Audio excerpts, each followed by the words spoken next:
గాంధీ భవన్ లో సీఎల్పీ సమావేశం ముగిసింది. భేటీలో తాజా రాజకీయ పరిస్థితులపై ప్రధానంగా చర్చించారు నేతలు.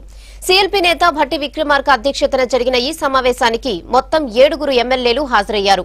రీసెంట్ గా ఎన్నికల్లో కాంగ్రెస్ నుంచి అసెంబ్లీకి 19 మంది ఎన్నికవగా ఇప్పటికే 10 మంది టీఆర్ఎస్ లో చేరారు. దీంతో పార్టీ మారిన నేతలపై ప్రధానంగా చర్చించారు.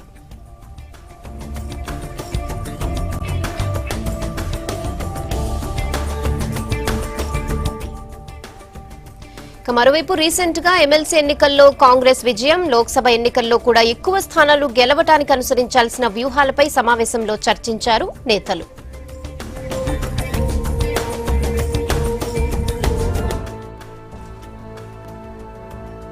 గాంధీ భవన్ లో సీఎల్పీ నేత భట్టి మాట్లాడుతున్నారు. ఇప్పుడు లైవ్ చూద్దాం. రాహుల్ గాంధీ గారు దేశానికి ప్రధానమంత్రి అవుతారు. ప్రధానమంత్రిత్వంతో ఈ దేశ భవిష్యత్తుని అద్భుతంగా మలిచేటువంటి ఒక యువ నాయకుడికి మనం అందరూ భాగస్వాములు అయ్యేటట్టుగా తయారు కావాలని చెప్పి తెలంగాణ ప్రజానికానికి పిలిపిస్తూ, అట్లాగే 16 సీట్లు వస్తే నేను ప్రధానమంత్రి అవుతాను, థర్డ్ ఫ్రంట్ ద్వారా ఈ దేశానికి దిశా నిర్దేశం చేస్తానని చెప్పేటువంటి కేసీఆర్ గారికి సూటిగా నేను వారిని ఒక మాట అడగదలుచుకున్నాను. 16 సీట్లతో నీ మొత్తం కేవలం తెలంగాణ పరిధి దాటితే బయట నిన్ను పలకరించేవాళ్లే లేరు. నువ్వు ప్రధానమంత్రి అయ్యేదేమో కానీ కేవలం నువ్వు చేసినటువంటి అవినీతి కార్యకలాపాలపైన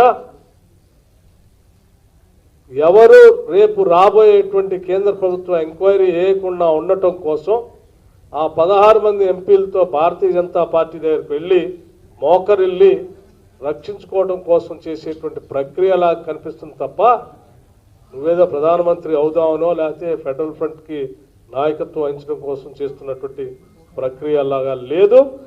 నువ్వు తప్పనిసరిగా మేము చాలా స్పష్టంగా 5 సంవత్సరాలను చూస్తూ వచ్చాం.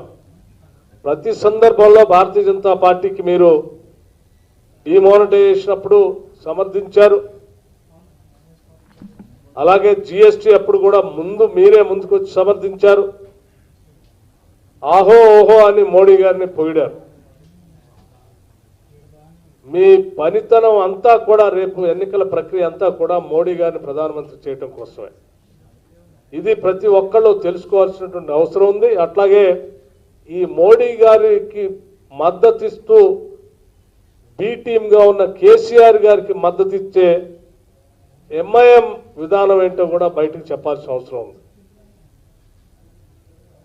ఎంఐఎం మిత్రులు కూడా భారతీయ జనతా పార్టీకి మద్దతు ఇచ్చే కేసీఆర్ గారికి మద్దతు ఇచ్చి మీరు గెలిపించండి అని వారు ఇచ్చినటువంటి పిలుపు వింటా ఉంటే ఎంఐఎం బీజేపీ కూడా చేతులు కలిపిందనేది చాలా స్పష్టంగా అర్థం అవుతా ఉంది.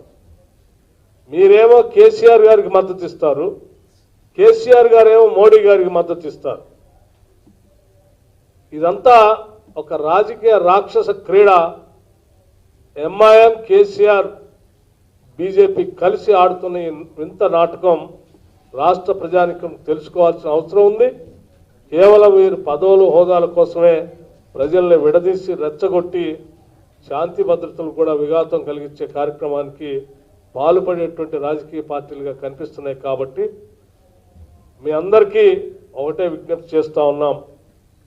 రాహుల్ గాంధీ గారి నాయకత్వంలోనే ఈ జాతి అద్భుతంగా నిర్మించబడుతుంది కాబట్టి గెలిపించవలసిందిగా కోరుతూ, శాసన సభ్యుల్ని కొని ప్రజాస్వామ్యాన్ని అపహాస్యం చేసిన కేసీఆర్కి బుద్ధి చెప్పవలసిందిగా ప్రజానికానికి సిఎల్పి తరఫున విజ్ఞప్తి చేస్తూ ఉన్నాం. ఇప్పటికే మీరు అందించినటువంటి జీవన్ రెడ్డి గారి గెలుపు ద్వారా మీరు అందించినటువంటి ఈ ఫలితం తప్పనిసరిగా ప్రజాస్వామ్యాన్ని నిలబెట్టడానికి తెలంగాణ ప్రజానికం నడుం బిగించినట్టుగా మేము భావిస్తూ ఉన్నాం. రేపు రాబోయే పార్లమెంట్ ఎన్నికల్లో కూడా అదే స్థాయిలో మీరు ఆశీర్వదించి కాంగ్రెస్ పార్టీని గెలిపించవలసిందిగా కోరుతూ, రాహుల్ గాంధీ గారు 1వ తారీఖు నాడు ఏప్రిల్ 1వ తారీఖు నాడు వచ్చేటువంటి ఈ జహీరాబాద్ సభకి, వనపర్తి సభకి, హుజూర్ నగర్ సభకి పెద్ద ఎత్తున ప్రజలు తరలి రావాల్సిందిగా విజ్ఞప్తి చేస్తూ సెలవు తీసుకుంటున్నాను. Thank you. శాసన మండలి సభ్యుడిగా మొట్టమొదటిసారి గెలిచి గాంధీ భవన్కి సిఎల్పి సమావేశానికి వచ్చిన జీవన్ రెడ్డి గారిని అభినందిస్తూ ఇప్పుడే వారికి శాసనం కాంగ్రెస్ పార్టీ పక్షాన సిఎల్పి పక్షాన వారిని అభినందించడం కూడా జరిగింది. వారి కూడా మీడియా మిత్రులు ఉద్దేశించి మాట్లాడవలసిందిగా కోరుతా ఉన్నాను. ఈ పట్టభద్రుల నియోజకవర్గానికి సంబంధించిన శాసన మండలి ఎన్నికల్లో మరి కాంగ్రెస్ పార్టీ అభ్యర్థిగా నన్ను ఆశీర్వదించి వారి సమస్యల ప్రస్తావనకు ఈ ప్రభుత్వాన్ని స్పందింపజేసే విధంగా ఒక ప్రశ్నించే గొంతుకగా ముఖ్యంగా ఆనాటి తెలంగాణ రాష్ట్ర ఏర్పాటు ఉద్యమంలో ప్రధాన పాత్ర పోషించినటువంటి విద్యార్థి లోకం, నిరుద్యోగ యువత, ప్రభుత్వ ఉద్యోగస్తులు, ఉపాధ్యాయులు, కాంట్రాక్ట్ అవుట్సోర్సింగ్ వ్యవస్థ ద్వారా ఉపాధి పొందుతున్నటువంటి యువత, ప్రైవేట్ సెక్టర్లో ఉపాధి పొందుతున్నటువంటి యొక్క యువత అందరూ కూడా చెప్పంటూ నేను ఈ పట్టభద్రుల ఎన్నికల్లో మరి ఓటింగ్ ద్వారా వారి యొక్క ఈ ప్రభుత్వ అప్రజాస్వామిక నిరంకుశ పోకడలకు నిరసనగా తెలంగాణ రాష్ట్ర ఏర్పాటు ఉద్యమం, తెలంగాణ రాష్ట్ర ఏర్పాటుతో ఉద్యోగ అవకాశాలు మెరుగవుతాయి, వారి జీవితాలు బాగుపడతామని చెప్పని భావించడం జరిగిందో, రాష్ట్రం ఏర్పడ్డ నాడు స్వయంగా గౌరవ ముఖ్యమంత్రి గారు ఏదైతుందో శాసనసభ వేదికగా 1,20,000 ఉద్యోగాలు ఖాళీలు ఉన్నట్టు పేర్కొన్నాడే. దానికి తోడు ప్రతి సంవత్సరం ఒక 20,000 ప్రభుత్వ ఉద్యోగస్తులు పదవి విరమణ పొందితే 80,000 అవుతుంది. అంటే 80,000 ప్లస్ 1,20,000 2 లక్షల ఉద్యోగాలు భర్తీ చేయడానికి అవకాశం ఉండి కూడా కేవలం 20,000 ఉద్యోగాలు మాత్రమే భర్తీ చేయబడి 1,80,000 మంది నిరుద్యోగ యువతకు మరి అవకాశం కల్పించలేకపోవడంతో తెలంగాణ రాష్ట్ర ఏర్పాటు ఆకాంక్షలు నెరవేర్చబడటంలో ఈ ప్రభుత్వ నిర్లక్ష్య వైఖరికి నిరసనగా చెప్పండి. కాంట్రాక్ట్ అవుట్సోర్సింగ్ వ్యవస్థ ఏదైతుందో మరి పూర్తిగా రూపుమాపి అందరినీ శాశ్వత ప్రాతిపదికన మరి ప్రభుత్వ ఉద్యోగస్తుల గుర్తించబడడం జరుగుతుందని చెప్పి భావించడం జరిగింది. వారి ఉద్యోగాలు క్రమబద్ధీకరింపబడలేదు. అట్లా ఈ ప్రభుత్వ ఉద్యోగస్తుల ఉపాధ్యాయులకు సంబంధించి వారి కనీస హక్కులు వారి పిఆర్సీ కాల పరిమితి ముగిసి దాదాపు 8 మాసాలు గడుస్తున్నది. ఇంతవరకు కొత్త పిఆర్సీ నివేదిక లేదు, కనీసం మధ్యంతర భృతి లేదు. అదే మన పొరుగు రాష్ట్రం ఆంధ్ర రాష్ట్రం ఏదైతుందో 20% మధ్యంతర భృతి ప్రకటించింది. అట్లాగే సిపిఎస్ విధానం రద్దు చేయబడి దాని స్థానే ఓపీఎస్ విధానం పునరుద్ధరింపబడాలనేటువంటి ఒక ఆందోళన కూడా కొనసాగుతున్నది. 2 డిఎల్ రావాల్సింది ఏదైతుందో పెండింగ్ ఉన్నది. ముఖ్యంగా ప్రభుత్వ విద్యాలయాలను బలోపేతం చేయడానికి కావాల్సినటువంటి ఒక ఉపాధ్యాయ పోస్టుల భర్తీకి సంబంధించి అదే మన పొరుగు రాష్ట్రం 2 డిఎస్సి నియామకాలు పూర్తి చేసుకొని 3వ డిఎస్సి నియామకానికి ఉపక్రమించింది. మన దగ్గర ఇంతవరకు ఒక డిఎస్సి నియామకం లేదు.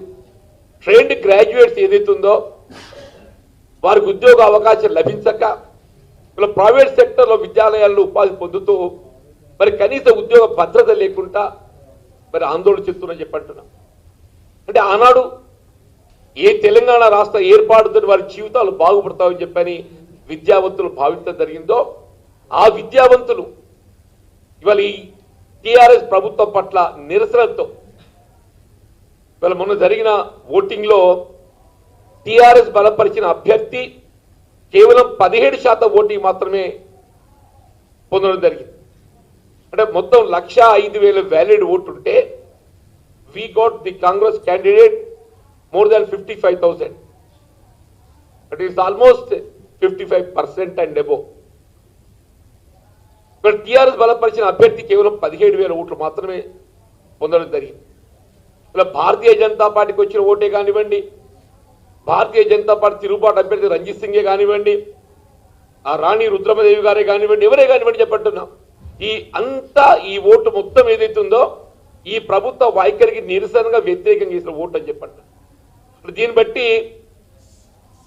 టీఆర్ఎస్ బలపరిచినటువంటి ఒక మిత్రుడు చంద్రశేఖర్ గౌడ్ గారు ఈజ్ ఏబుల్ టు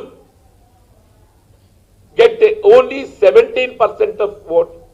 83% విద్యావంతులు ఈ ప్రభుత్వ వైఖరి పట్ల నిరసనతో ఉండని చెప్పండి. దాన్ని బట్టి దయచేసి అడ్వకేట్స్, విద్యావంతులు, డాక్టర్స్ అందరూ కూడా చెప్పంటు నేను వాస్తవం తెలంగాణ రాష్ట్ర ఏర్పాటు ఉద్యమాన్ని ప్రభావితం చేసింది విద్యావంతులు. ఏ రాజకీయాలకు అతీతంగా తెలంగాణ రాష్ట్రాన్ని సాధించుకోవడం జరిగిందో అది కేవలం ఒకే రాజకీయ పార్టీ ఒక ఆస్తిలాగా చెప్పంటున్నాం. పెద్దలు బట్టి గారు ఇప్పుడే పేర్కొన్నట్టు ప్రతిపక్షాలను నిర్వీర్యం చేసే విధంగా వాస్తవంగా రాజ్యాంగంలో అత్యధిక స్థానాలు పొందినటువంటి ఒక పార్టీ ప్రభుత్వం ఏర్పాటు చేయడానికి అవకాశం కల్పిస్తే ప్రతిపక్ష పార్టీల బాధ్యత కూడా పొందుపరచడం జరిగింది.